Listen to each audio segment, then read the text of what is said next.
Bueno, bienvenidos a todos Bueno, y muchísimas gracias. Vamos a tener este debate sobre un tema absolutamente central en estos momentos en la Unión Europea, como sabéis, que es la ampliación a los nuevos países, los países de los Balcanes, los países vecinos. Y para ello contamos con dos personas muy expertas, con una larga trayectoria y que además están en el terreno, porque como veréis enseguida, Pablo Hispán acaba de llegar de Georgia y va a empezar a hablarnos de Georgia. Quiero agradecer de manera muy particular que esté aquí Hanna Hayul. Hanna es eurodiputada del Partido Socialista, es profesora universitaria, política, investigadora en terrorismo, doctorado por la Universidad Complutense de Madrid en Ciencias Políticas, ha sido profesora asociada a la Universidad Carlos III de Madrid sobre terrorismo, fue diputada en la Asamblea de Madrid desde 2019, donde ejerció como portavoz del Grupo Parlamentario Socialista. En 2020 fue nombrada secretaria de Estado de Migraciones en el gobierno de Pedro Sánchez, luego ocupó hasta 2021. Actualmente es secretaria de Política Internacional y Cooperación al Desarrollo del PSOE y ha sido elegida eurodiputada en las elecciones de 2024. Es alguna persona verdaderamente muy en el núcleo de las cuestiones internacionales. compañera con Pablo en el Congreso diputada. también. Coincidiste con Pablo. Exactamente. Y Pablo Hispán, que es diputado del Partido Popular en el Parlamento Español, vocal de la Comisión de Asuntos Exteriores, portavoz adjunto durante unos años, yo creo. No, sí, exactamente, en el comité de dirección. En el comité de dirección y en la actualidad también diputado en la Asamblea Parlamentaria del Consejo de Europa, donde es el presidente del grupo del Partido Popular Europeo en la Asamblea Parlamentaria. Bueno, tiene una larga trayectoria académica, licenciado en Ciencias Económicas y Empresariales por la Universidad de Navarra, doctor en Historia Contemporánea, programa de Relaciones Internacionales por la Universidad de Nueva York. Así fue directora de gabinete del presidente del PP durante un periodo, asesor de la Consejería de Educación a la Comunidad de Madrid, directora junta de la Sociedad Parlamentaria Popular en el Congreso, y sobre todo, y lo más importante, profesor nuestro en el Máster de Relaciones Internacionales. Aquí tengo algún alumno. Seguro que hay algún alumno que te ha escuchado en las clases y nos alegra mucho que puedas estar hoy aquí. Y luego teníamos previsto Juan Carlos Girauta, pero lamentablemente se ha disculpado porque está con fiebre y no va a poder participar. Estamos esperando en que alguien de Vox, en principio Jorge Buxadé, participe un poco más tarde por videoconferencia online. No hemos podido organizar ya la visualización, pero yo creo que lo podremos escuchar si nos acaba de confirmar. Bueno, vamos a empezar la conversación. Como sabéis, una larga lista de países candidatos en estos momentos: Georgia, Moldavia, Montenegro, Albania, Ucrania, Turquía, Bosnia, Serbia, Macedonia del Norte. Ya solo cuando uno oye hablar de estos nombres, inmediatamente le salta el interrogante. Esto se va a complicar mucho. Son países todos ellos con dificultades internas, políticas, económicas. Por otro lado, viendo la situación geopolítica que tenemos en Europa, pues está claro que hay un país muy cercano a todos ellos, con una enorme capacidad de expansión, de influencia, y por otro lado tenemos la Unión Europea, que es la comunidad que puede dar protección, seguridad, apoyo y prosperidad económica. Y estamos verdaderamente estos países en una situación de competencia en este desequilibrio geopolítico en el que nos encontramos. Sin duda, para la Unión es un gran desafío estos países candidatos y los procesos de adhesión. Sabemos la situación de Turquía y del resto de países, pues vamos a escuchar enseguida de Pablo y de Hanna qué es lo que tienen que decirnos de su experiencia en relación a la ampliación a través de la Comisión de Asuntos Exteriores en el Parlamento Europeo de Relaciones Exteriores. Pues Hanna tiene también información muy de primera línea. Y le voy a dar la palabra inmediatamente a Pablo Hispán para que nos cuente qué ha pasado en Georgia estos días. Bueno, pues muchas gracias, José María. Encantado, Hanna, de volver a estar contigo en un foro, porque nos abandonaste y te fuiste a Europa y nos dejaste un poco huérfanos. Y además, esta es mi casa porque, como bien ha dicho José María, pues soy profesor del Máster de Relaciones Internacionales desde hace mucho más que una década, ¿no? No sé, 14, 15 años. Entonces, bueno, pues siempre es un gusto poder volver aquí y además por poder hablar de temas importantes. Porque te tengo que felicitar, José María, que en un momento en que la actualidad política en España pues está con temas de tan baja altura y nivel, pues estar hablando de los temas importantes y además los temas donde nos jugamos el futuro, porque están pasando, y además Hanna también lo sabe, crisis muy potentes, un cambio, no voy a decir un cambio de época, pero vamos, uno de esos momentos, de esos quicios, de esos momentos de cambio en la historia de la humanidad y es necesario que en España se hablen de estos temas y que debatamos y discutamos y dialoguemos o pactemos hacia dónde queremos ir, ¿no? Pero sí es necesario ese debate porque tiene que ver, o sea, no solamente por temas económicos o sociales, no tiene que ver con cuestiones casi existenciales. ¿Qué queremos ser, a dónde queremos ir y cómo reaccionamos en un mundo en el que, ya entro ya en materia, Europa tiene tensiones en todas sus fronteras. La frontera sur, una tensión enorme ya, no solamente por la cuestión cayucos y migración, ¿no? El Sahel está destabilizado y ahí hay una especie de ola de tsunami que vamos a ver cómo va a llegar y que nos está afectando. No es que nos vaya a afectar, nos está afectando ya. Y estamos en retirada y hay una presencia muy importante de Rusia. Y por otro lado, la frontera este, con una guerra abierta, por un lado militar en todos los sentidos, donde se está discutiendo ahora mismo si Ucrania puede disponer de misiles ya no de corto alcance, sino de medio y largo alcance, en una escalada imprevista y sin precedentes, y por otro lado una guerra híbrida en todos los países de la frontera, que eran los países que antes se llamó, durante los años 90, de la política de vecindad de la Unión Europea y que, bueno, yo no voy a decir que esa política de vecindad haya fracasado, pero es verdad que tiene que cambiar. Tiene que cambiar porque Putin claramente amenaza lo que son nuestros valores, nuestros principios, nuestro modo de vida, lo ha dicho abiertamente, no de enclave retórica, sino que ha actuado y está actuando y la idea de que Europa puede ser una especie de gran Suiza en la cual pues, la geografía y unas vallas muy altas que ponga alguien nos puede proteger y podemos tener un estado de bienestar y un modo de vida tranquilo mirando solamente a nuestros propios intereses, pues eso no sirve. Es decir, Europa tiene que plantearse que tiene un enemigo muy potente y que tiene que tener una política. Y en ese sentido, una política ambiciosa y audaz.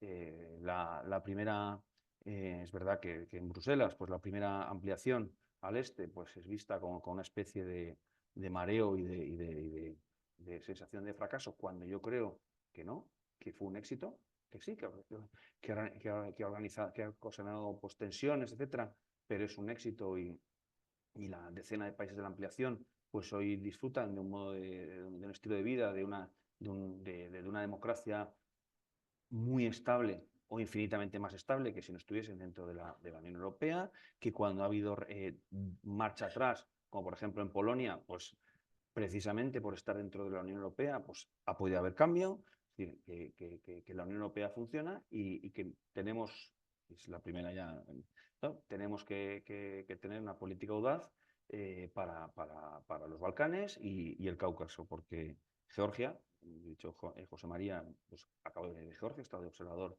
del Consejo de Europa en este país. Georgia es Europa. Una Europa empobrecida, una Europa con tensiones, una Europa que a 40 kilómetros de la capital hay una base rusa, como hay en Kaliningrado, pero Georgia es Europa. Y ya. Luego nos Sí, contarás ya, y luego ya. Luego nos contarás más. No quieres contar todo el conocimiento y todo lo que ha pasado. Bueno, lo irás desgranando. Sí. Muy bien. Bueno, imaginaos lo que hubiera pasado si Bulgaria, Rumanía, Hungría, incluso Polonia, los países bálticos no estuvieran hoy en la Unión Europea, es decir, bajo la órbita de Moscú. tendríamos una situación muy, muy distinta, ¿no? O sea, que cuando hay esas nostalgias negativas, ¿no? O críticas a la ampliación, yo creo que están totalmente fuera de lugar.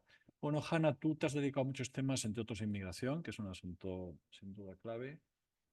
Habíamos dividido, como sabéis, este debate forma parte de un proyecto, hablamos de Europa, del Ministerio de Asuntos Exteriores, donde colaboramos desde hace pues, muchos años. Y habíamos dividido un poco el debate en tres bloques, pero obviamente puedes hablar de lo que te apetezca. El primero es dónde acaba Europa, la identidad en la política de ampliación, el tema de la identidad europea, ¿es suficiente cumplir los criterios de adhesión o es necesario un acervo cultural histórico compartido? Y luego ejemplos específicos, ¿no? Turquía, los países del Cáucaso, la definición de los límites geográficos de Europa. Bueno, todo eso son cuestiones que te lanzo como posible marco de lo que quieras comentar. Pues muchas gracias. En primer lugar, gracias por la invitación. Estoy encantada de estar con Pablo, que hemos sido compañeros. Y también si hubiera venido López Istúriz, con el que soy compañera también en el Parlamento Europeo, siempre mucha afinidad y sobre todo en estos temas, que yo creo que es importante tener gente cualificada y que hable con propiedad de, pues, de estos temas que conocemos bien. Así que muy contenta y siempre la universidad, que es mi casa. Yo soy profesora también y siempre vengo encantada a la universidad. Bueno, pues yo creo que estoy muy de acuerdo con lo que ha dicho Pablo. Voy a mencionar distintas cosas, pero sí es importante hablar de que el mundo está cambiando. Estamos en un momento de crisis muy importante, con una crisis pues, en el Sahel, ya no solo pues, con todo el tema del terrorismo, ¿no? Pues, sino una crisis alimentaria, la guerra en Sudán, la crisis migratoria, también por los golpes de Estado, ¿no? Como he visto en Mali, Burkina, Níger. Todo eso es muy importante, el crecimiento de la población en África, todo esto también nos va a afectar mucho. La crisis ahora mismo, las guerras en Oriente Próximo, en Gaza y Líbano, yo creo que son también muy importantes, que eso es un problema de seguridad añadido, no siempre lo hablamos desde el punto de vista securitario, pero está ahí también, aparte de la crisis humanitaria. Ya sabéis cuál es nuestra posición al respecto, pedimos un alto el fuego inmediato porque la situación es insostenible con una crisis humanitaria muy grande y ahí espero que podamos encontrar posturas de consenso dentro del marco de la Unión Europea y luego todo lo que es la ampliación, que luego nos contará un poquito más Pablo de Georgia, porque han sido unas elecciones contested, ¿no? Y siendo Georgia un país muy importante, ha dicho algo Pablo que es fundamental, que es Europa. Nosotros empezamos otra vez a relanzar la idea de lo que es la ampliación en 2022 con la guerra en Ucrania, ¿no? Hay países que están pues, sufriendo mucho, Moldavia, Ucrania, la interferencia rusa. Son países en los que hay que seguir trabajando en temas como el rule of law, que son esenciales, por supuesto, trabajar pues, contra la corrupción. Estamos buscando la estabilización y los mecanismos que se adecúen a los criterios de Copenhague del año 93. Sin los criterios de Copenhague no podemos admitir ningún país, como bien sabéis, en la Unión Europea. Cuestiones económicas, de mercado único, de estabilidad democrática, de la aceptación de nuestro acervo comunitario y de criterios democráticos que sin ellos no seríamos lo que somos. Es cierto que también, como has dicho antes, ¿no? Pues hablaba que esa primera ampliación pues, fue una gran idea. Es verdad que tenemos que poner siempre la condicionalidad. El otro día tuve la ocasión de entrevistarme con la que va a ser la comisaria de Enlargement. Sabéis que los hearings comienzan la semana que viene, la semana del día 4, y hablaba mucho de condicionalidad. Por supuesto que es esencial y que es un criterio que nosotros en el que tenemos que trabajar mucho, porque luego nos hemos encontrado, por ejemplo, con países con problemas con países como Hungría. Estuvo Orbán el otro día en el Parlamento Europeo, que yo creo que es una buena intervención la presidenta de la Comisión, y bueno, pues con temas como los criterios democráticos, ¿no? y con leyes que se han impuesto que van contra lo que somos, ¿no? El resto de los Estados miembros. Ahí hay que ser duro, exigente y pues tener esta condicionalidad en la que hablaba el otro día la comisaria, ¿no? O sea, que estamos a la par en eso, estableciendo criterios y siendo exigentes, pero eso no es obvio para que no trabajamos en una ampliación, porque está claro que lo que nos hemos dado cuenta con la guerra en Ucrania es que necesitamos estabilidad en los países del este, que Europa necesita estabilidad. O sea, que esas fronteras van más allá de los Estados miembros que forman parte ahora mismo de la Unión Europea y hay que seguir trabajando. Está claro que no es lo mismo cada país, ¿no? Hay que estudiarlo, hay que hacer tailored policies, ¿no? Porque para cada país no es lo mismo Bosnia y Herzegovina que Kosovo, que Albania, ¿no? Que Moldavia, Georgia, Ucrania. como he dicho antes, pues Moldavia también tiene una zona fronteriza también que está, ¿no? Transnistria, tiene dos, sí, Transnistria. Que está complicada porque no está bajo el control de la capital. Luego tenemos pues las minorías serbias en Kosovo. En Macedonia del Norte está cambiando la constitución para asimilar esa mayoría búlgara, porque si no Bulgaria seguir poniendo veto a su acceso, ¿no? Entonces, a la Unión Europea. Entonces, bueno, se está trabajando en todo ello. Se ha hecho un package, por ejemplo, muy importante con Western Balkans de 6 billones de euros. El otro día estuvo la presidenta de la comisión y pues, se habla de reformas legales, el tema del mercado único. Se está trabajando mucho y yo creo que podemos llegar a un gran acuerdo que es necesario, pero sobre todo porque Europa necesita estabilidad. Esto pues ha reforzado, ¿no? la ampliación hacia el este. Identidad. Bueno, yo creo que identidad se basa también mucho en los valores democráticos que se tengan, ¿no? En esos países, porque muchas veces también hablamos del tema de Turquía. Me preguntabas por Turquía. Antes de terminar la última legislatura se hizo un dossier y un trabajo con todos los miembros del Parlamento Europeo sobre la situación con Turquía y había una propuesta de hacer un acercamiento que fuera distinto al de una ampliación hacia la Unión Europea. Se hizo ese trabajo y bueno, es un dossier en el que trabajaron otros diputados. Otra especie de acercamiento que no sea necesariamente la ampliación, porque desde que gobierna Erdogan y otra vez repitió en 2023, pues se plantean muchas dudas con cuestiones como derechos humanos y algunas leyes que se están tramitando ahora mismo sobre control de medios, pero que eso, por ejemplo, se ha hecho en Georgia. Luego nos cuenta sobre esa ley que está siendo tan problemática, ¿no?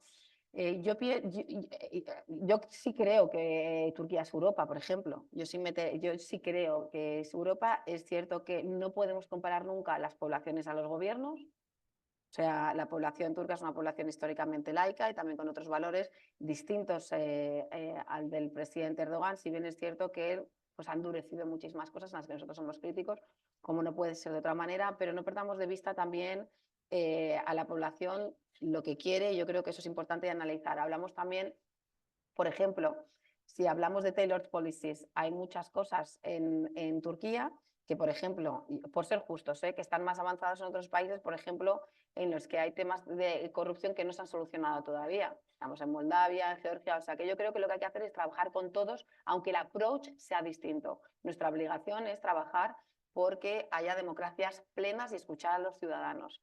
Y bueno, pues tenemos que hacer muchos equilibrios. Turquía es un país OTAN.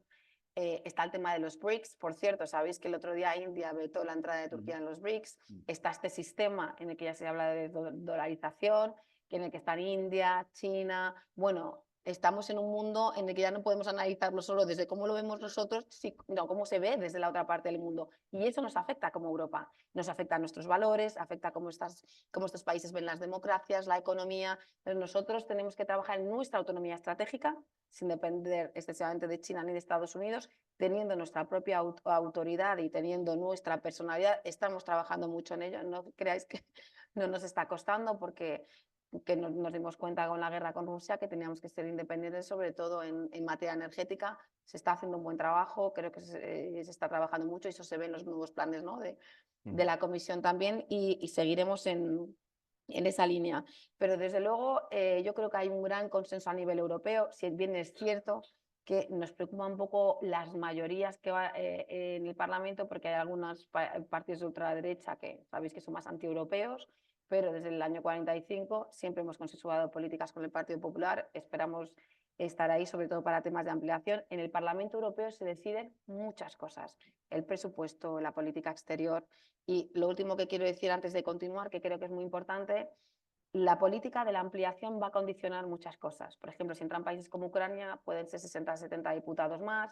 Hay ciertas medidas que no se pueden votar por consenso, porque sabéis que el consenso está pues, para la política exterior, defensa. Tendremos que ver si apoyamos un cambio hacia mayorías cualificadas, sobre todo porque ya somos muchos países y necesitamos otra forma de aprobar ciertas medidas. Está el tema también de la política agrícola, que es muy importante porque Ucrania es un país extremadamente agrícola y tendría su impacto, ¿no? Los países como Polonia, que están de acuerdo, pues siempre tienen ciertas preocupaciones. Hay también que trabajar con nuestros países, Estados miembros, que estén, o sea, que vayamos todos, ¿no?, en la misma dirección y de la mano juntos con la ampliación. Así que en general es positivo. La identidad, ¿hasta cuánto llegan las fronteras?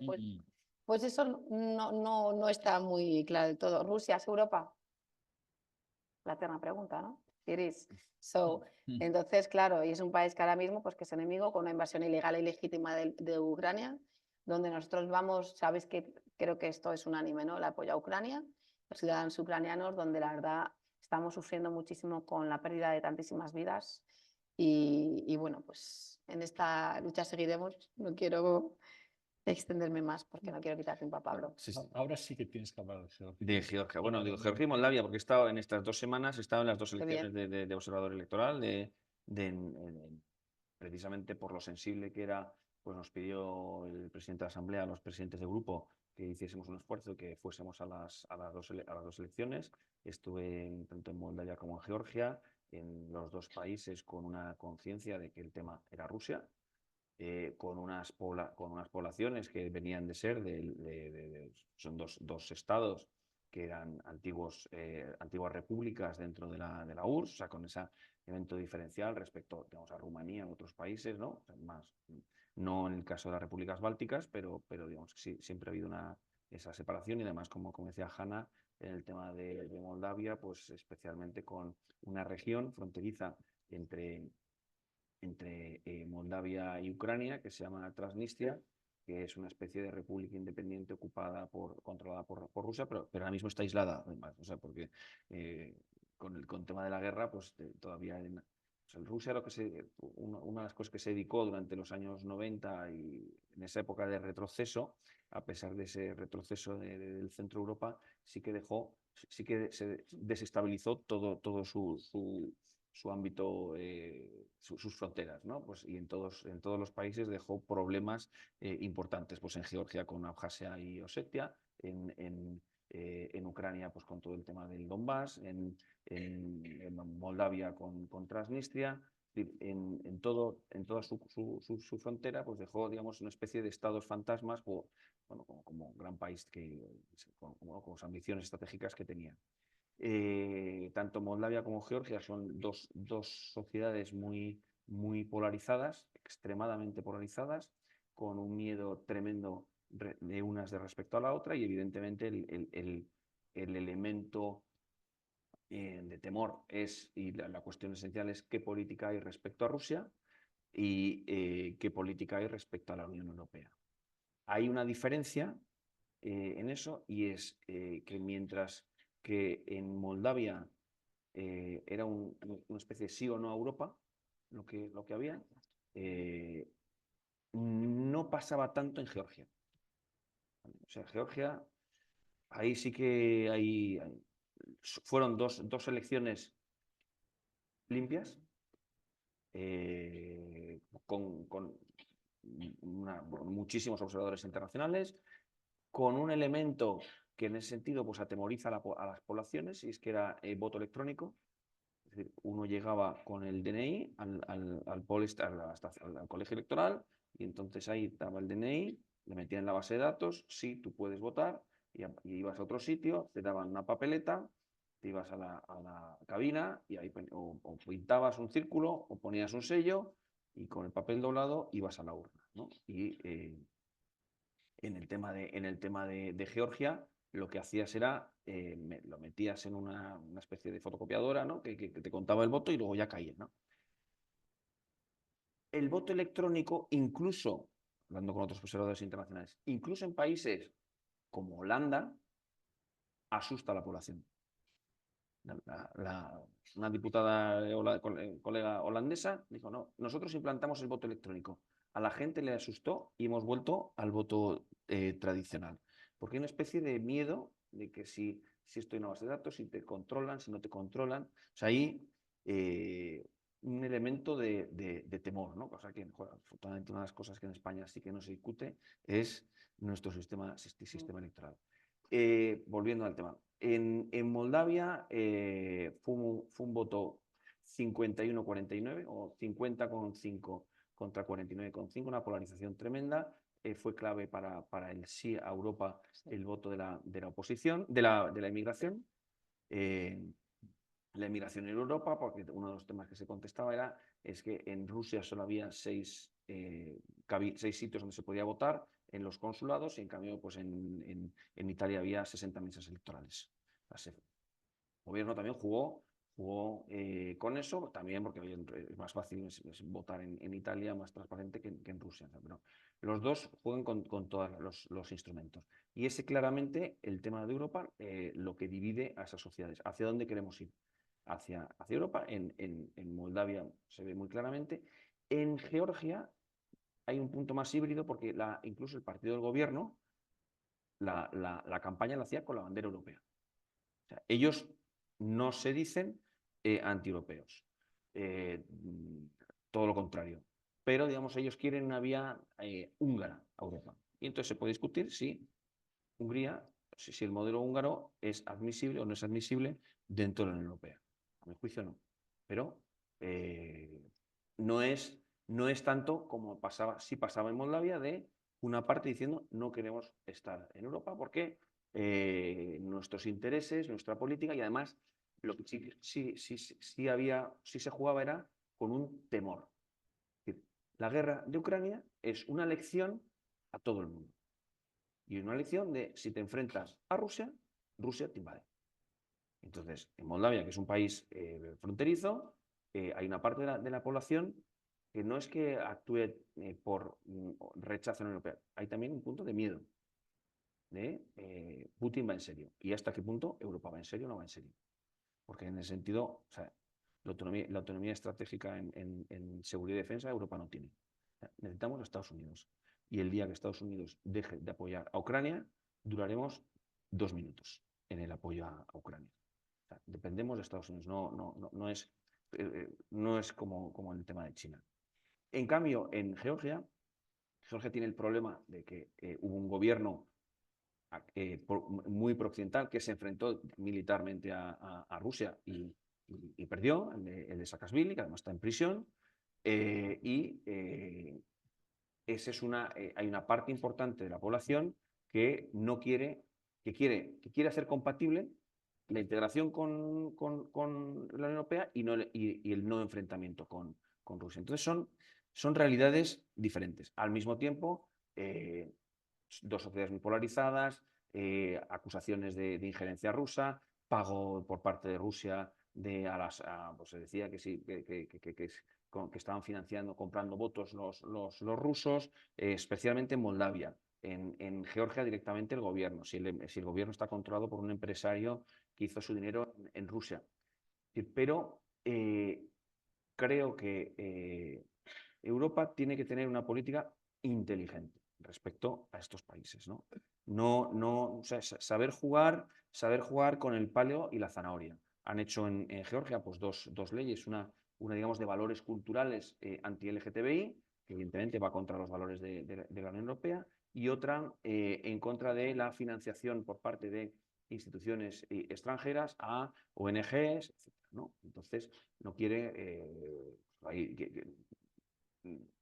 luchar, digamos, contra la injerencia occidental, mientras que abren la puerta a la injerencia rusa, ¿no?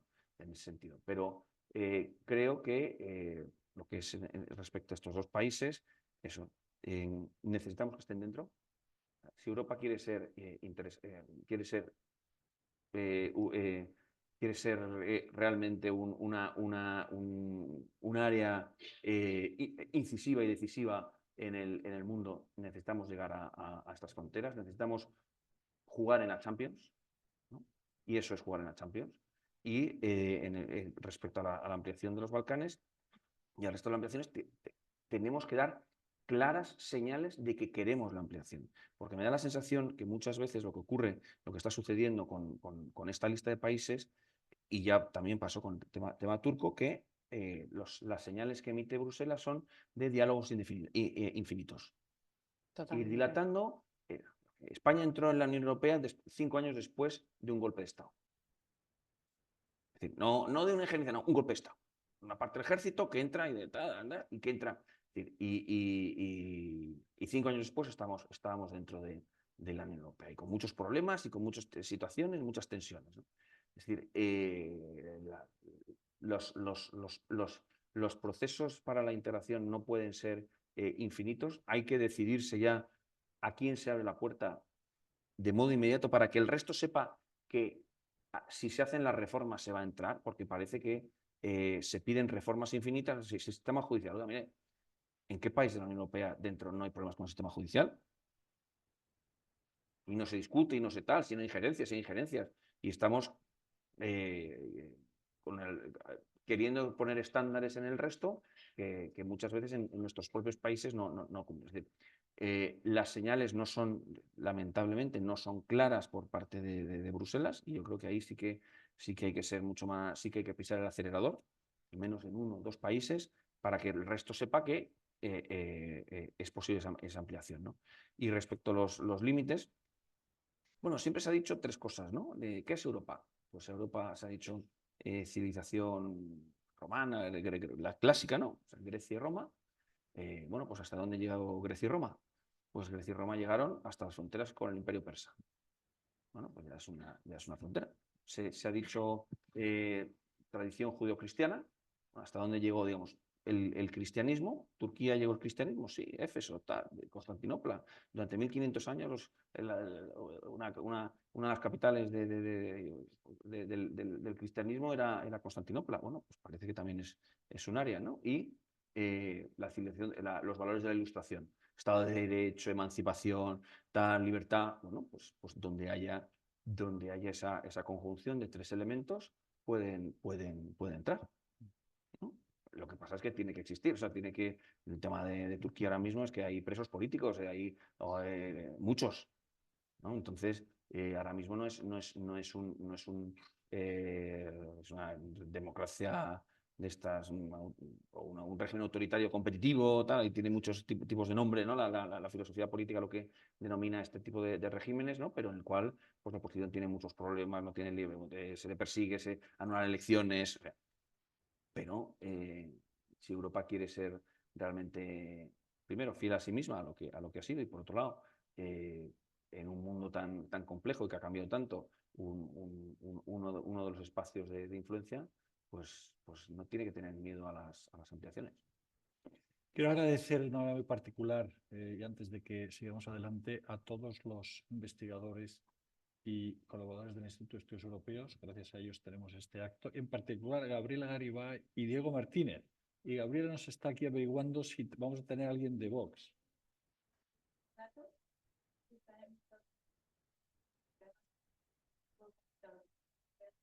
¿Quién es esto? Jorge Buxadeo. Muy bien. Pues, Hanna, vamos a ver, estamos en un dilema, ¿no? Porque verdaderamente si se quedan fuera, mal. Pero si entran, también pueden generar disrupciones, ¿no? Es decir, estamos viendo ya algunos países de esa franja, tema Hungría, ¿no? Que está planteando problemas. Está el tema de Rusia. Claro, si cogemos los criterios que decía Pablo, cumple con bastantes, quizá no con todos, en estos momentos con Putin impensable, pero Rusia culturalmente, y yo he tenido una relación, vamos, con San Petersburgo, con Moscú, evidentemente que es La capital ortodoxa del mundo también. una ortodoxa y una cultura europea. Tenemos el problema de la unanimidad para la ampliación. ¿Cómo ves la posibilidad? Quizá también los temas de inmigración, que sería interesante en este contexto, si los quieres tratar, pero el tema de la unanimidad. Bueno, yo y sigo con lo que estás comentando, creo que los criterios que ha dicho Pablo, estoy súper de acuerdo con todos. Yo creo que hay que ir más allá y necesitamos estos países para también tener menos desestabilidad en esa parte del mundo, que después de la guerra de Ucrania ya lo hemos visto. Interesante los referéndum en Moldavia, ¿no? En Moldavia ganó el proeuropeísmo, tampoco por mucho, pero está ahí, no están divididos. Sí. Entonces, esto es una cuestión importante y el tema de Georgia con este tipo de leyes, pues claro, los alejan de nosotros. Por eso lo de la condicionalidad que decía el otro día la comisaria, ¿no? Que no queremos que nos pase como en Hungría. Entonces, yo creo que hay que trabajar en la ampliación, hay que dar más señales. Es verdad que los países de los Balcanes occidentales llevaban ya desde 2002-2003, ¿te acuerdas? Y luego volvió también Borrell en 2022 a decir pues, que había un strategic partnership, que había que seguir trabajando, y el resto de países pues, ha acelerado un poco después de la guerra, ¿no? Con Rusia. Pero efectivamente yo soy positiva, hay que ser más rápido, hay que dar señales más claras y hay que trabajar en la ampliación. Yo creo que Lo que me dijo la comisaria, yo creo que es muy importante, que aparte de la condicionalidad, lo que se va a hacer en esta legislatura es trabajar muchísimo para que estos países estén preparados para la ampliación. O sea, porque hay que prepararlos y yo creo que eso es esencial. Y pues tienen que aceptar nuestros valores, sí o sí, porque no podemos arriesgarnos a otra Hungría que nos da más dolores de cabeza, nos da muchos dolores de cabeza y también alegrías. Es un país importante y eso hay que decirlo, pero nos da dolores de cabeza y hay ciertas cosas por las que no podemos pasar. La unanimidad yo creo que hay que cambiarla, hay que ir hacia temas de mayoría cualificada, porque hay temas en los que no nos vamos a poder poner de acuerdo y hay países pues, que vetan eso, no, por temas también de intereses nacionales, porque está claro que también los países, los Estados miembros hacen política con sus temas nacionales. Pues como decía yo antes, ¿no? Por poner un ejemplo, aunque Polonia está muy de acuerdo con Ucrania, pero está el tema de, pues, de que es un país pues, eminentemente, bueno, tiene una política. Es normal. Otros por cuestiones políticas, ya lo he comentado antes, hay partidos de extrema derecha que ahora tienen más peso y que son más antieuropeístas. Esto también puede condicionar las decisiones en el Parlamento, que, como he dicho, pues se decide temas de política exterior, temas como el budget del presupuesto, o sea que hay que ir trabajando todos esos temas. Las migraciones. Me han preguntado sobre esto esta mañana. Yo fui secretaria de Estado de Migraciones. Para mí es un tema que siempre llevo conmigo, que me gusta mucho. Creo que, para empezar, aparte de las críticas que podamos tener con el Pacto de Migración y Asilo, llegamos a un gran acuerdo, que no es fácil. Y eso también yo creo que hay que ponerlo sobre la mesa. Hemos estado años trabajando para llegar a un consenso y aquí tengo a esta Mercedes Genial, a la que quiero mandar un saludo muy cariñoso porque es una de las grandes expertas sobre temas de Unión Europea, ha escrito muchísimo, tiene grandes volúmenes y muy agradecida que estés aquí también, Mercedes. Me acuerdo que en 2004, cuántos creíamos que iba a salir la Constitución y cayó por temas como el de las migraciones. Entonces, es algo que nos ha costado poner en valor que hemos llegado a un acuerdo. Yo personalmente pienso que tiene que ser más garantista y que no pueden pasar cosas como las que ha hecho ahora mismo Meloni con Albania. Hombre, no. O sea, y ha habido otros partidos que han apoyado posturas como las de muros o las de deportaciones. Nosotros no estamos ahí. También esperamos consensuar con el Partido Popular en estos temas. Es muy importante. ¿Y por qué? Porque yo creo personalmente que hay una postura muy hipócrita con el tema migratorio. Primero, no es real y no es cierto que haya hordas de migrantes esperando en las costas de África para venir, y mira que hay problemas en África, donde Europa tiene que trabajar mucho en África, en los países de origen y tránsito, muchísimo. Esto no lo digo yo solo, sino que lo dicen los premios Nobel como Banerjee y Duflo, que dice que, bueno, si comparamos los números realmente los migrantes irregulares que vienen por patera, que no digo que eso no haya que trabajarlo, a aquellos que vienen, por ejemplo, solicitando asilo, solamente en 2019 119.000 solicitudes de asilo, luego quedan en situación irregular hasta que, bueno, entran en otro tipo de regulación documental. Pues hombre, yo creo que no hay que exagerar. El otro día El País decía que hemos hecho creer a los españoles, el país, en las encuestas del País en portada, que hemos hecho creer a los españoles a un 76% que hay un problema cuando realmente no existe. Y aquí me bajo a los datos, ¿vale? Esto no quiere decir que no tengamos que trabajar en la regularización documental de aquellos migrantes que vienen de forma irregular. Aquí trabajamos entre reglamentos de extranjería. Yo hice el primero con el apoyo del ministro y lo que hicimos fue, y creo que en esta lógica de los acontecimientos objetiva tenemos que estar, un match entre las profesiones económicas en las que necesitamos población migrante y los skills de los migrantes. Porque hay mucha gente capacitada para trabajar en muchos campos de trabajo, que es que nosotros ya no queremos. ¿Sabéis los problemas que tenemos para encontrar trabajadores en el campo? Pero si solamente de Marruecos traemos 6 meses al año en el programa de migración circular 16.000 marroquíes. 16.000 que vienen y van cada 6 meses. Por cierto, es un programa súper exitoso que nos han pedido los franceses emularlo, los portugueses, porque yo creo que es un win-win. Nadie quiere salir de su país. Vienen aquí y 6 meses porque ganan más que en su país y luego las formamos para ser empresarias en su país y se vuelven con su marido, con sus hijos y todo el mundo establece que existen esos programas también que demuestran que mucha gente quiere quedarse en su país, tener oportunidades de trabajo donde puedan aportar más. Mira, yo estaba este verano en la playa con mis niños en Galicia. Estuve, que claro, los niños salían con los pies morados del agua. Sí. Que es precioso, pero pasaba en un frío, teníamos que buscar casitas más calientes. Y el señor que le alquilábamos la casa me decía, pues fíjate, ahora estamos teniendo aquí otro tipo de migrantes que ahora no teníamos, ¿no? Más migrantes del África negra. Yo decía, sí, porque generalmente, sobre todo por el francés, son irse, como bien sabéis, a Francia y a otros sitios, y donde también tienen familia, hay países históricamente de colonización en África, o sea, ahí está Portugal, ¿no? Angola, Mozambique, nosotros solo una de las Guineas, ¿no? Ellos, la colonización francesa en muchísimos países de África y en muchos que están teniendo golpe de Estado, by the way, pero eso puede ser conversación de otro día. Y me decía, pero claro, Hanna, ¿qué español quiere salir a faena a las 4 de la mañana? ¿Qué español quiere salir a faena a las 4 de la mañana? A pasar frío, el agua helada, es un trabajo muy difícil. Entonces, seamos realistas. No me gusta hablar así, porque parece que solo vemos las migraciones de un punto economicista. Y nuestros migrantes pagan, el año pasado 800.000 migrantes contribuyeron a la estabilidad del mercado laboral. Pagan impuestos como todo el mundo, equilibran nuestras pensiones, pero hablemos de estas cosas sin miedo. Es que estamos ahora con un miedo a tal, pero si cuando hablas con los alemanes y los franceses, te lo dicen, tenemos un montón de problemas. Y al final, ¿te acuerdas Macron cuando dijo hace unos meses, no, pues voy a regularizar? Luego, claro, cuando ves que te suben a IDF en Alemania y otros partidos de extrema derecha, como nos da miedo a todos, tal, hay que ser valiente con esto. Las migraciones no van a parar. Lo que hay que hacer es gestionarlas bien, gestionarlas. No poner muros, es un debate que está ahí, abrámoslo, no pasa nada, pongámoslo en la mesa y consensuemos medidas. Entonces yo creo que hay que trabajar en itinerarios de inclusión sociolaboral, el trabajo de la dignidad, y mirad, cuando un chico tiene trabajo, se aleja de conflictos, se aleja de temas de radicalización violenta. ¿Qué quiere una persona al final? Vivir con su novia, llegar a final de mes, tener su trabajo, o con su novio, tener una vida normal.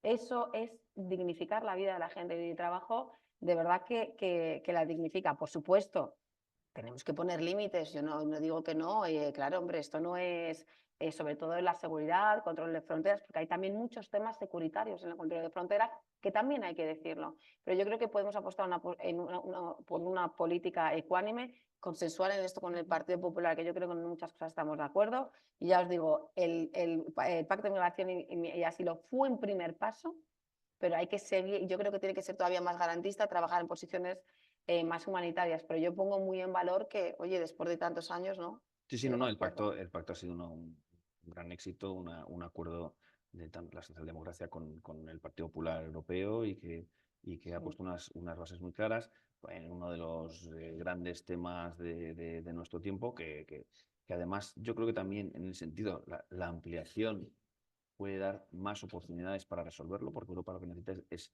crear muchos más polos de desarrollo, muchos más polos de crecimiento, muchos más ámbitos en los que sea atractivo ir. La gente vota con los pies cuando tiene problemas. Siempre ha habido inmigración, siempre ha ocasionado tensiones y el problema que nos encontramos en nuestras sociedades es, bueno, pues una situación muchas veces imposible, que llega el inmigrante de un modo irregular y entonces ¿cómo gestionamos eso? Ha llegado de modo irregular, es decir, violando, digamos, unas leyes administrativas, incumpliéndolas, entonces los irregulares no pueden trabajar, entonces ¿cómo se gestiona a alguien que no puede trabajar, pero lamentablemente, digo lamentablemente un poco irónico, quiere comer 3 veces al día, ¿no? Vivir y tener una casa y tal, ¿no? O sea, evidentemente necesita, y para eso necesita ganar dinero y trabajar. Entonces, no queremos que vengan de modo irregular, pero cuando vienen de modo irregular tenemos que gestionar eso para que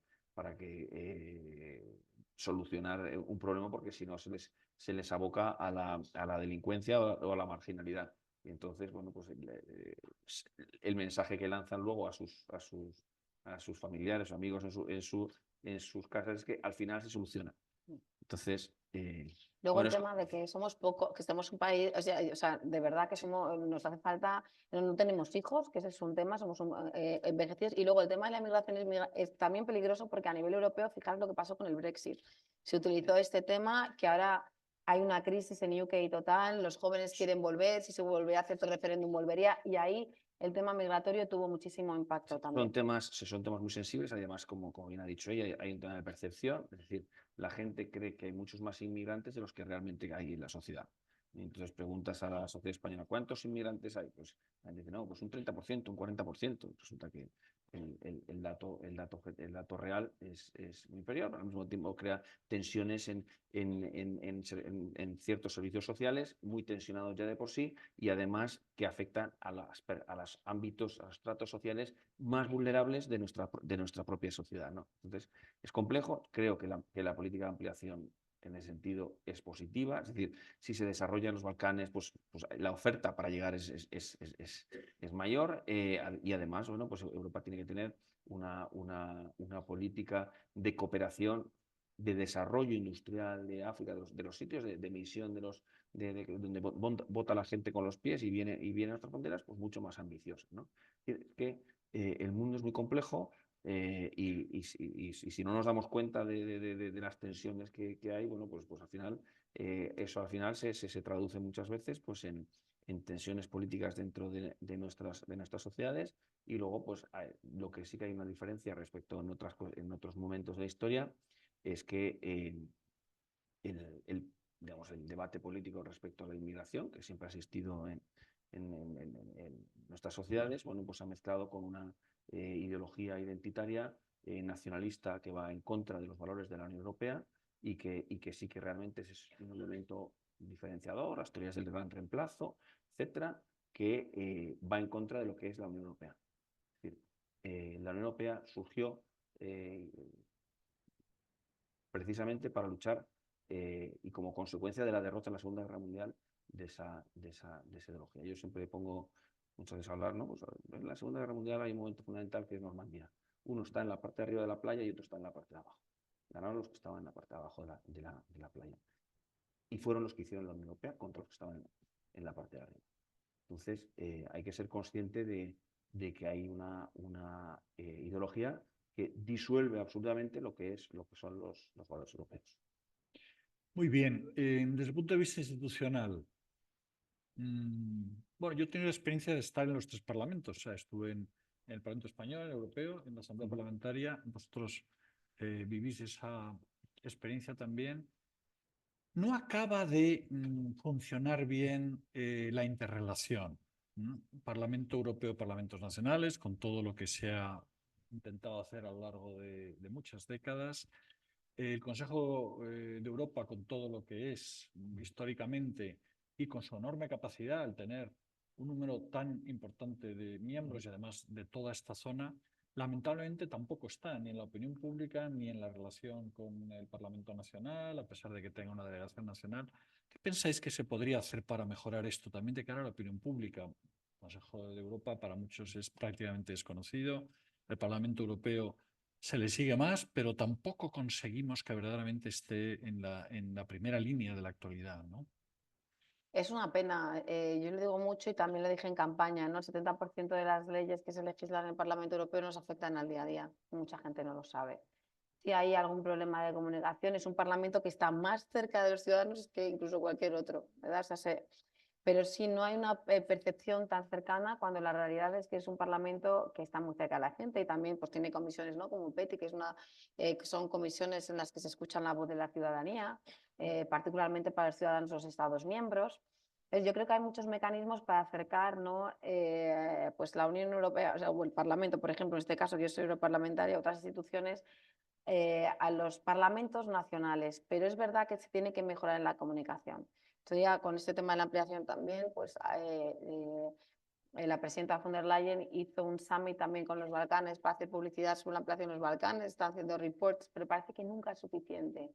Y luego nos importa mucho Europa, ¿no? Porque cuando hablamos de temas decimos, pues Europa dice, sí, pero, o sea, que sabemos que es importante, pero no damos con la tecla de cuál es el mecanismo como para acercarlo más. Yo creo que tenemos que trabajar mucho a nivel educativo en las instituciones, pues en las universidades, por supuesto, pero en los institutos, en los colegios, hacer consciente a la gente que nosotros somos un país nacional inserto en una organización supranacional que afecta pues, ¿no? Cada paso que damos en nuestra vida. Yo creo que eso es muy importante y todavía no lo hemos logrado bien. Y es verdad que la gente está muy desconectada de lo que se legisla, ¿no? En el Parlamento. Es verdad que los mecanismos pues, son diferentes a los parlamentos nacionales. Por ejemplo, una cosa que me he dado cuenta yo, que creo que hay que trabajar.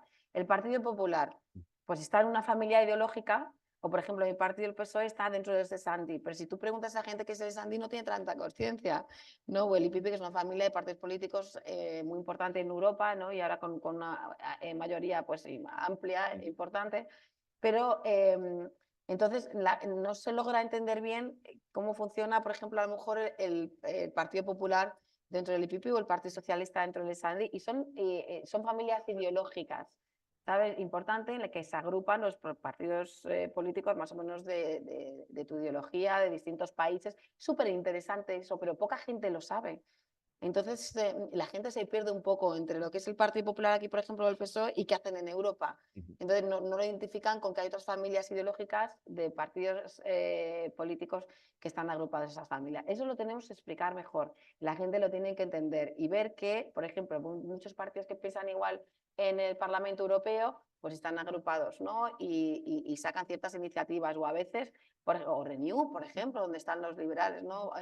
Donde estaba Ciudadanos, por ejemplo, estaba Renew, pues eso la gente no lo sabe y hay que explicarlo. A mí me parece un tema muy interesante porque además las iniciativas en el Parlamento también, pues a veces los grupos hacen fuera iniciativas que no son estrictamente parlamentarias y van a misiones de observación electoral y trabajan para hacer eventos con los parlamentos o no parlamentos, los partidos políticos nacionales.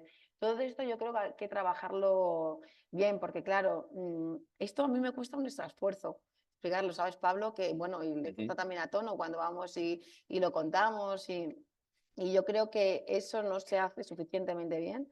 Hay que seguir trabajando y desde las instituciones educativas y también desde la comunicación política y desde los medios de comunicación.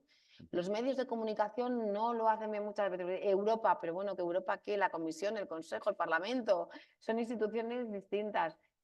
Ahí también tenemos que meterles un poquito de caña para que cuenten un poquito más y sobre todo que expliquen cuáles son las competencias de cada uno. Ahora, por ejemplo, con la comisión, al colegio de comisarios, los hearings, la gente está perdida. No sabe, ¿no? ¿Qué vamos a hacer con los hearings? ¿Qué le vamos a preguntar a los comisarios? Oye, hay un escrutinio importante. Le preguntas a los comisarios. Puede que pasen en primera y en la segunda vuelta, puede que no pasen. ¿Cómo se eligen los comisarios? ¿Qué competencias tienen? Va a haber un colegio de comisarios con más competencias que las que había ahora. Hay uno para el neighborhood, por ejemplo, que no existía antes. Entonces, todas estas cosas son importantes y creo que tenemos una gran responsabilidad, no solo del Parlamento, sino aquí a nivel nacional. Bueno, estaréis asombrados de ver lo bien que se llevan los parlamentarios del PSOE y del PP. Esto solo pasa en Europa, pero Sí. bueno, afortunadamente. Estamos contentos Bueno, con es que por eso se dice que la política exterior, en general, especialmente europea, es una política de Estado. Luego pues, podemos entrar en cómo actúa cada uno, que si se han cometido errores, ¿no? Pero para hablar de los grandes temas que nos está afectando, como es la ampliación, como es Rusia, como son las amenazas híbridas, como es también lo que ha dicho Hanna, ¿no? Bueno, pues esa desconexión entre la política y los ciudadanos. En general, la política está mal vista. Los políticos siempre hemos estado mal vistos, o sea, pero desde tiempos de Grecia, Roma, es decir, nunca la opinión pública se ha sentido orgullosa de sus políticos, nunca, hay que saberlo. Somos gente que tenemos un escrutinio diario de nuestras acciones, de lo que pensamos, de lo que decimos, ¿no? Y bueno, es un precio que hay que pagar. Y luego, en general, ¿no? Hay poco interés respecto a lo que se decide, lo que se debate y cómo se toman las decisiones. Me da igual que sea en el Congreso de los Diputados, en el Parlamento Europeo o ya en el Consejo de Europa. Cuéntanos del Consejo. Entonces, ¿Cómo estás sintiendo el Consejo? bueno, el Consejo es lo siento, Hanna, pero es la gran institución europea, porque el Parlamento el Parlamento Europeo son 27 países, en el Consejo de Europa somos 48. O sea, llegamos hasta el Cáucaso. O sea, realmente es lo que ellos querrían ser y lo que ya somos, ¿no? Es una institución fundada Sí, muy importante. en el año 48, con la iniciativa de Winston Churchill, y que bueno, que tiene varios, además, digamos, tiene un gobierno, ¿no? Que es un secretario general, que ahora mismo es en Suiza, Alain Berset, socialista, donde están también en diálogo con los ministros, que los ministros son los embajadores de los países de la Unión Europea, y luego un parlamento, ¿no? Que es la Asamblea Parlamentaria, y un tribunal de justicia, que es el Tribunal Europeo de Derechos Humanos. muy importante porque sus sentencias son de directa aplicación en España, ¿no? Los países miembros, ¿no? Y además se monitoriza y se hace un escrutinio de cuánto tarda y si se están implementando o no se están implementando esas sentencias, ¿no? Entonces hay una incidencia directa en el día a día de los españoles, ¿no? Porque muchas veces en ese tribunal se deciden cuestiones que afectan al día a día más allá de derechos y libertades personales, ¿no?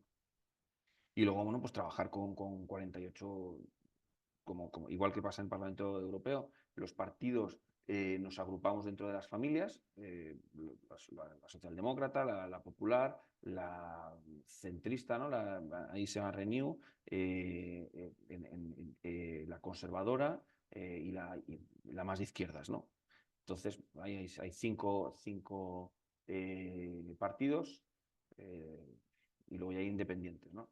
Pero vamos, los independientes tienen muy difícil intervenir porque, como también pasa, pues se hace todo a través de los grupos. Y los grandes temas que nosotros nos ocupamos no es la PAC o ese tipo de políticas, es Azerbaiyán. El Consejo de Europa fue la primera institución que expulsó a Rusia después de la invasión, el tema de Georgia. Entonces se debaten muchas resoluciones y luego se hace una cuestión. El tema del Consejo de Europa es Rule of Law, Estado de Derecho, y la comisión se basa en los informes que hacemos tanto de monitoring en la comisión de monitoring como en una institución que ahora pues en España ha empezado a conocer, se llama la Comisión de Venecia. La Comisión de Venecia, de la que soy miembro también y de la que como representante de la Comisión de Asuntos Legales en la Comisión de Venecia, que emite opiniones respecto a consultas que se hacen por parte de los organismos de los Estados miembros o del Consejo de Europa sobre cuestiones de Estado de Derecho, pues de libertad de medios de comunicación, de independencia judicial, etc., ¿no? En el caso de España, pues hace unos meses pues fue muy notable la opinión que pidió el Senado respecto a la ley de amnistía. Y entonces, bueno, pues una opinión muy sólida diciendo efectivamente amnistía puede haber en Europa, pero se tiene que hacer por consenso, un consenso que tiene que ser muy amplio, con altos estudios, escuchando a la sociedad civil, escuchando a los partidos políticos y además de un modo muy claro respecto a qué es y por qué se amnistía, ¿no? Es decir, una enmienda a la totalidad a la presente ley, pero si no entra digamos, en valoraciones políticas, ¿no? Se dice, así tiene que hacerse una ley de amnistía y en este sentido, ¿no? Luego ya, pues, los estados de derecho, los estados lo que tienen que hacer es seguir esas directrices, ¿no? Lo mismo pasó, por ejemplo, en el tema de Georgia, cuando hicieron la ley LGTBI, mire, o cuando retiraron otra de las leyes que se publicaron, que se aprobaron en Georgia, fue eliminar las cuotas de género en las listas electorales. Oye, mire, lo que no se puede hacer es retroceder. Hay que incrementar la presencia de mujeres en las listas electorales y lo que no se puede hacer es emitir señales de que esto se retrocede, ¿no? Entonces, bueno, pues no va a decir nunca el gobierno de Georgia lo hizo mal, no. Lo que va a decir es, oye, mire, es necesario ampliar la presencia de mujeres en listas electorales. Aquí se hizo una ley que ha ampliado la presencia de mujeres y esta nueva ley lo que va a traer es que se retroceda en la presencia de mujeres en el espacio público. Eso no es bueno. Ya está, no va a decir el gobierno de Georgia es culpable, no, eso nunca lo va a decir, pero sí va a decir los criterios. Pues, como veis, son temas bueno, pues muy sensibles, y lo que es una pena, ya termino con esto, o sea, el poco interés realmente sobre la política que existe. Realmente, pues por ejemplo, en el Congreso de los Diputados, antiguamente, en los años 70, principios de los 80, había cronistas parlamentarios, o sea, informaciones permanentes sobre los debates en el Parlamento, ¿no? Ahora mismo solo hay información sobre la sesión de control. cuando es mucho más rico. Ya no digamos en el Parlamento Europeo, que aunque tiene corresponsales, pero realmente las noticias son muy escasas, y son muy escasas porque la gente luego no las lee. O sea, aquí los periódicos lo que publican es lo que la gente pincha. Si la gente pincha un determinado tipo de noticias, como la que nos ha ocupado la semana pasada, pues va a haber mucho de eso, ¿no? Si realmente sobre temas importantes como que afectan de verdad a lo que es el futuro de nuestro país, pues la gente viva al margen, bueno, pues se publicará menos. En ese sentido, como pasa con la inmigración, pues también con la información, la gente vota no en este caso con los pies, sino con el clic, ¿no? Entonces, bueno, pues animar a que sigáis la política. Bueno, estamos missing books AD, pero en fin, a pesar de ello, vamos a seguir. Ucrania. ¿Os parece? Hablamos del tema Ucrania y luego damos entrada a todos los que nos están escuchando. ¿Debe de entrar en la Unión Europea? ¿Y cuándo? Cuando cumpla todos los requerimientos necesarios para ser parte de la Unión Europea. Creo que es importante también la profundización, no solo la ampliación. Bueno, profundizar no solo en algunos que ya tenemos como Hungría, ser exigentes, pero primero tiene que cumplir los criterios de Copenhague. Todavía estamos trabajando con Ucrania en el Rule of Law, temas también de corrupción. Sabes que ha dimitido un alto cargo hace una semana, o sea que se está trabajando. Eso hay que trabajar hasta que no cumpla, debe entrar, obvio, pero hay que ser exigentes. Todavía no han empezado las negociaciones, todavía no han empezado. Y tenemos que ponernos a ellos. Bueno, sabéis que desde ya hay conversaciones, pero las negociaciones formalmente todavía no están en pie. Estamos siendo muy exigentes. Sabéis que Zelensky estuvo hace una semana o 10 días en Bruselas, pleno apoyo en cuestiones económicas también por la guerra y sobre todo también para el acceso, pero tiene que llevar su tiempo. Hay que preparar a Ucrania, que además tenía muchísimos problemas de cuestiones democráticas antes de la guerra. No podemos obviar ni olvidar eso. O sea, claramente esto nos ha hecho darnos cuenta que había que iniciar un proceso de ampliación, que necesitamos seguridad en esa parte de Europa, pero que hay que trabajar. Esto no es automático, ni debe serlo, ni debe serlo. Yo creo que hay que ser exigentes y cuando cumpla las condiciones y los criterios de Copenhague, ¿no? Que son los criterios esenciales, pues entonces ya hay una serie de valores que hay que asumir, ¿no? Si no los asumes, pues es imposible. Y de estabilidad, porque no podemos ingresar miembros que nos den inestabilidad al resto de los Estados miembros, que ya tenemos estabilidad, que hemos pasado por un proceso, que hemos tenido que demostrar y que estamos trabajando mucho. Esto no es ampliar por ampliar, ¿eh? Esto es seguridad también para el resto de los Estados miembros, que estén tranquilos con todo el resto de políticas, como he dicho antes, no quiero repetirme, pero sí, debe de entrar, pero cuando cumpla todos los requisitos y las condiciones necesarias. Sí.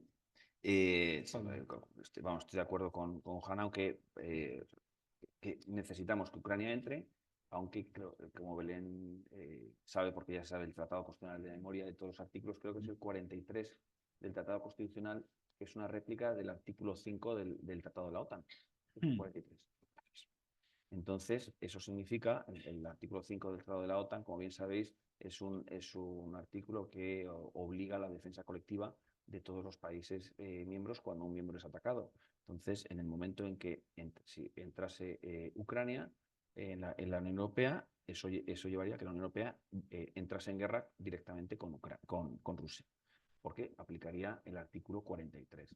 Entonces, también por saber cuál es el marco, o sea, eso no digo eso para prevenir de la entrada de Ucrania, todo lo contrario, lo digo para ser realista, ¿cuándo va a entrar Ucrania en la guerra? Pues en la Unión Europea, pues primero la Unión Europea le va a exigir, le va a obligar, le va a empujar, le va a presionar a que llegue a un acuerdo con Rusia, ¿no? Por el propio problema interno que tiene la Unión Europea con ese tratado.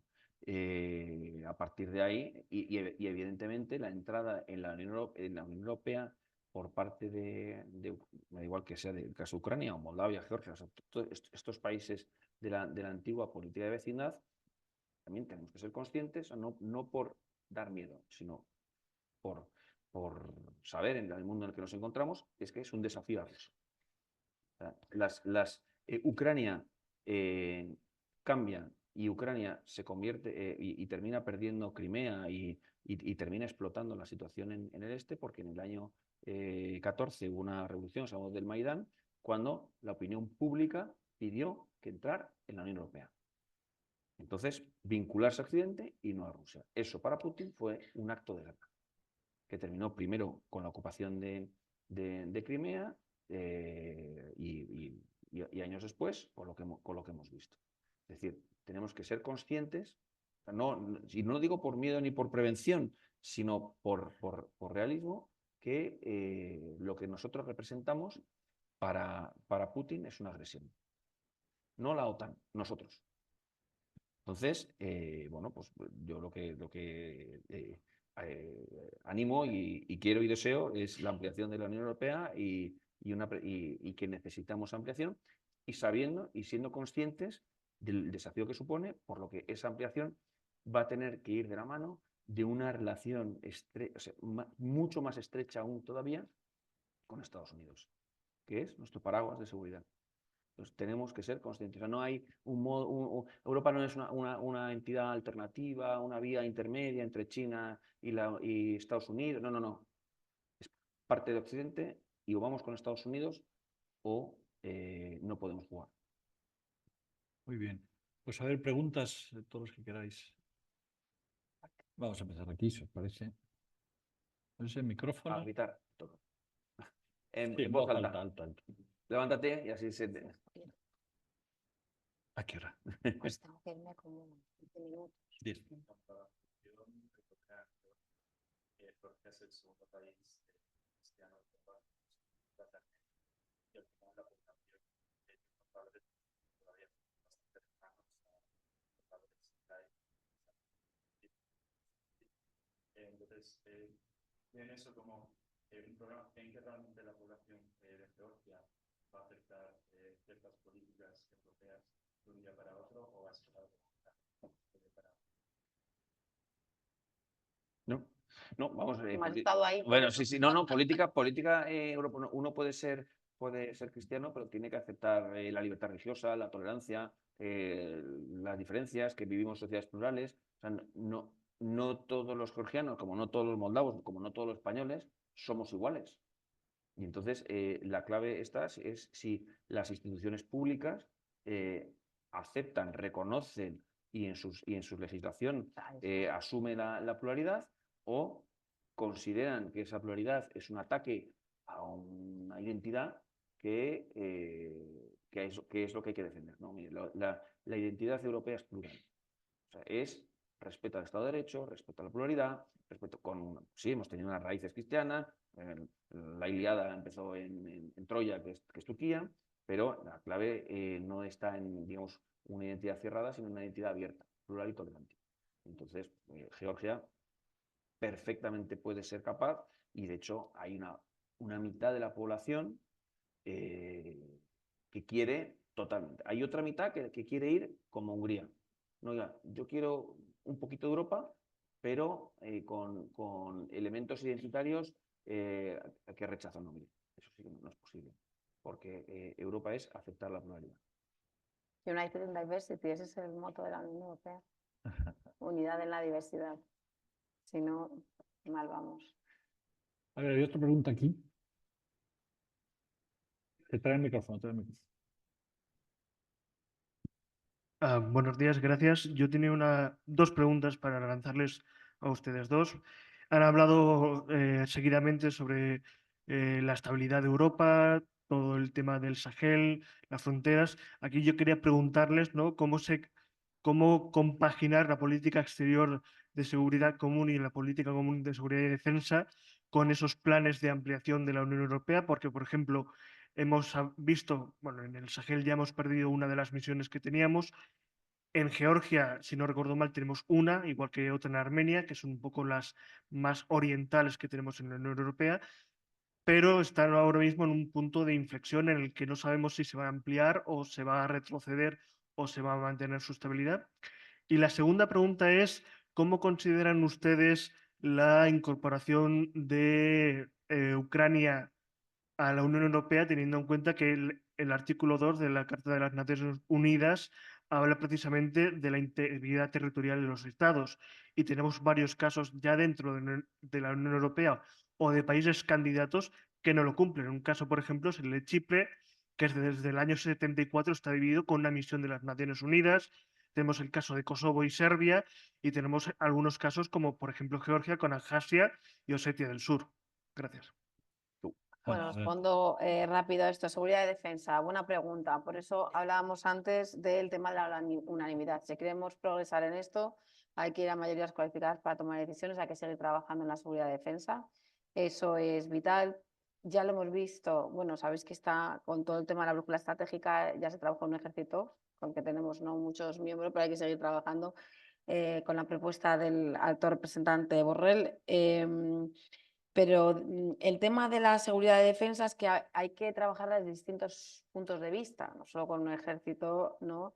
Y el tema de las mayorías para seguir trabajando en esto, sino ser conscientes de lo que está pasando fuera de nuestras fronteras. Y lo digo mucho, me preocupa bastante lo que está pasando en Oriente Próximo. Creo que la falta de unanimidad de la Unión Europea para tener una posición coherente con lo que está pasando en Gaza y el Líbano nos va a traer problemas, sobre todo de terrorismo en el futuro, y lo digo así abiertamente porque no hemos sido capaces de ser claros en esto. Es bastante preocupante. Obviamente nosotros vamos a estar siempre en contra de movimientos como Hezbollah y Hamas, esto es obvio, pero la muerte de miles de personas, como está sucediendo ahora, sin tener una posición crítica y pedir un ceasefire lo antes posible, creo que nos va a pasar factura. Ahora sí estamos más con los de ceasefire, pero seguimos sin criticar, por ejemplo, pues en la incursión de países soberanos como Líbano, a pesar de que ya digo que estamos totalmente en contra de Hezbollah, que se tiene que desarmar y estar bajo la autoridad del Estado libanés y jamás soltar sin condiciones a los rehenes, pero las miles de muertes que están sucediendo deben ser paradas de inmediato y se debe asumir responsabilidades por parte del gobierno de Israel. Por lo tanto, la seguridad y defensa también es eso para nosotros, pero lo que pasa afuera y que nos puede afectar. Porque como no tenemos políticas coherentes con esto, ¿sabes? Cualquier día, cualquier loco se explota con una bomba y a lo mejor nos afecta a nosotros porque nuestros gobiernos no tomaron políticas unánimes en este sentido. Y tengo que ser crítica con eso porque me preocupa mucho. Hablabas de Armenia. Me ha venido a la cabeza que esta última semana votamos en Estrasburgo una resolución contra los presos políticos en Azerbaiyán. Contra uno particularmente hemos estado todos de acuerdo, con lo cual yo creo que en ese sentido también estamos haciendo las cosas buenas. La integridad territorial, bueno, pues hay que hablar de la paz en Ucrania. Y la paz en Ucrania es integridad territorial también. Está claro, pues ya se ha comentado, es un conflicto que viene desde 2014. Y pues, a las negociaciones entendemos que se tendrá que hablar, es que el Donbass y toda la zona es ruso. Pues, hombre, Zelensky está trabajando como el resto en que Ucrania se quede con su territorio como no puede ser de otra manera. O sea, que le han invadido el territorio y se han quedado parte de su territorio. ¿Quién puede aceptar eso? ¿Quién lo puede aceptar? Pues ningún Estado miembro lo va a aceptar y no, bueno, pues hay que forzar en cualquier negociación que Ucrania se quede con su territorio, porque eso es totalmente legítimo. ¿Va a ceder Rusia? Pues no creo. Pero nosotros vamos a seguir trabajando por la integridad territorial de Ucrania como no puede ser de otra manera. A veces, pues luego lo que sucede en las negociaciones es que cedes, ¿no? A lo mejor, pues como, no, esto me lo estoy inventando, no digo que sea así, pero a lo mejor Crimea, que está de 2014, pues a lo mejor negocias, pues bueno, ya Crimea, Zelensky dijo que no, que se va a luchar por todo, incluido Crimea, pero a lo mejor luego pues resulta que cedes una parte del territorio para conservar a los otros. No sé cómo pueden ir esas negociaciones, pero que está claro que el tema de integridad territorial irá en cualquier conversación de paz y que los ucranianos pues, van a luchar por su territorio y ahí tenemos que apoyar. ¿no? Es que Sí, no. ceder territorio en ese sentido pues es una locura, ¿no? Y sí, lo último, y lo de Kosovo que decías, pues bueno, pues Kosovo y Norte Macedonia, como he contado antes, con las minorías búlgaras y las serbias en Kosovo tiene que hacer cesiones ahí también, ¿no? Y hacer la naturalización de algunas zonas del norte, ¿no? Con los serbios. O sea que esto quiere decir que nosotros somos conscientes de eso y que se está trabajando en esto. Y ahí hay que ser exigentes. Perdona, Pablo. Sí. Bueno, es una situación muy compleja porque Europa es compleja. En Europa ha habido y hay enormes minorías. En la observación electoral en Georgia me tocó hacerla en unas aldeas remotas, perdidas, in the middle of nowhere, de griegos. Es súper interesante. Sí, sí, sí, no. O sea, griegos, pero entonces pregunté, bueno, ¿y esto de cuándo viene? No, esto viene de los tiempos de hace 2000 años. Que hay griegos en Georgia, que evidentemente, como había alemanes en el Volga, aunque luego ya, o sea, el famoso libro de Magris, o sea, hay una complejidad de minorías históricas y es una riqueza cultural, lingüística, pero hay que saber gestionar políticamente, ¿no? Y que al final, pues las políticas de nacionalismo, de uniformidad y de laminar humanamente a los diferentes, bueno, pues que eso lo ha hecho más diferente, más difícil. Bueno, pues hay la ampliación tiene que hacerse pues respetando y valorando y priorizando también esa pluralidad, ¿no?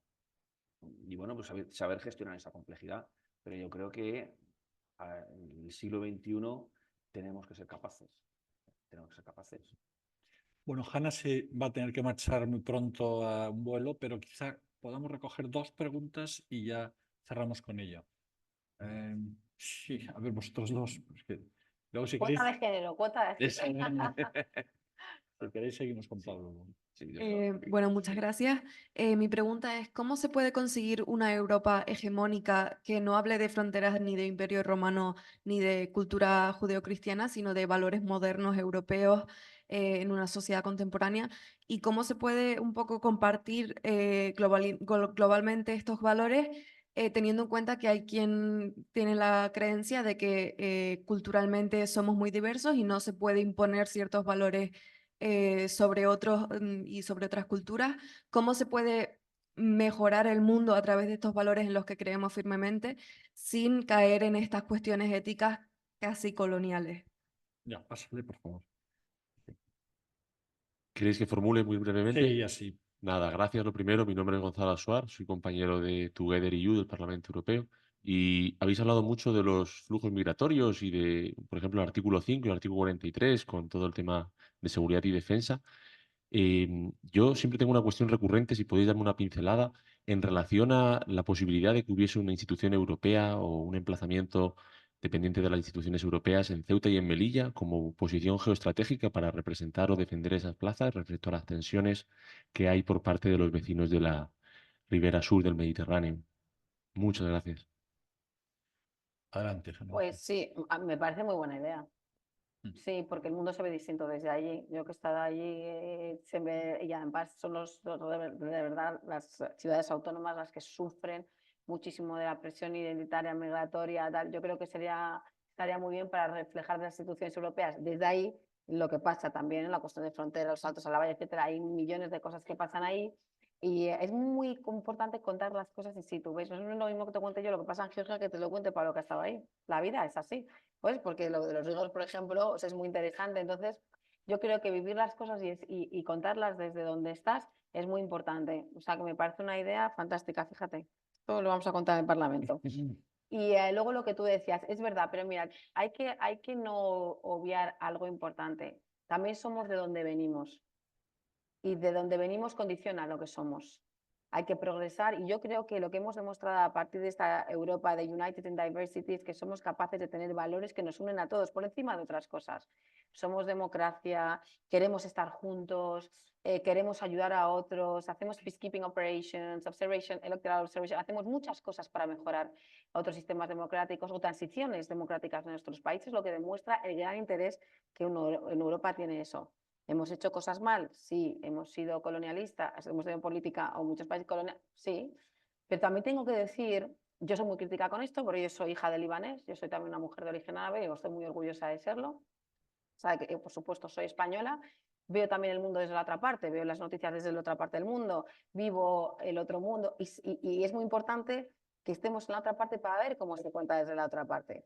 Pero sí tengo que decir que muchas cosas que han ocurrido en el pasado histórico colonial existían en los tiempos que había y ocurrían en otros sitios. Con esto no estoy ni demonizando ni diciendo que hemos hecho muchas cosas más que se han hecho, es parte de la historia de los países hasta que hemos dejado de matarnos en 1945, porque Europa ha vivido guerras hasta 1945, que es que de eso nos olvidamos, por eso la Unión Europea es tan grande y tan importante, por eso tenemos que conservarla, porque nos hemos matado hasta hace 2 días. Sin olvidar, por supuesto, que a veces nos olvidamos de esta guerra tan cruenta como Ucrania y la guerra de los Balcanes. que todavía existen algunas tensiones y dolores que no se han superado de esa guerra donde también se hicieron genocidios. Entonces, bueno, pero nuestros orígenes cristianos están allí. ¿Por qué Pablo explica eso? Y creo que es interesante.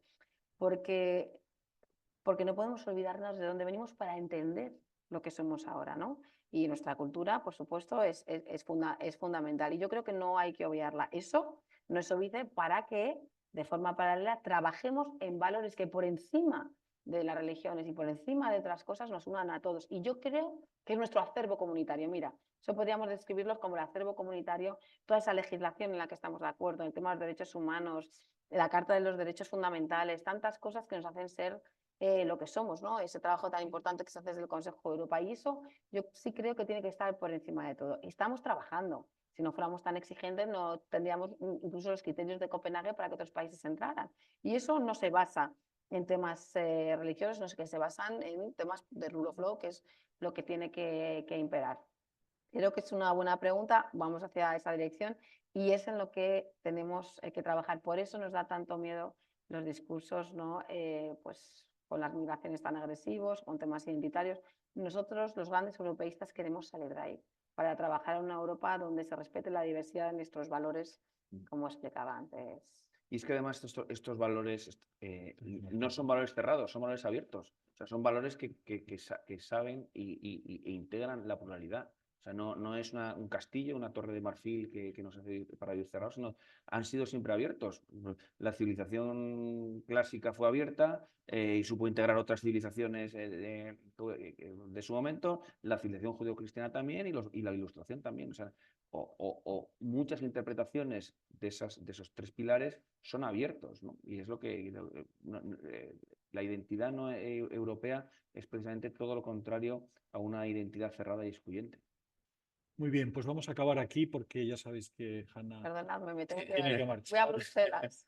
Cuando seáis eurodiputados, ya sabéis que os pasáis la mitad de la vida en el avión, o sea que preparaos. Vamos a darle un gran aplauso a Hanna y a Muchas gracias. Pablo.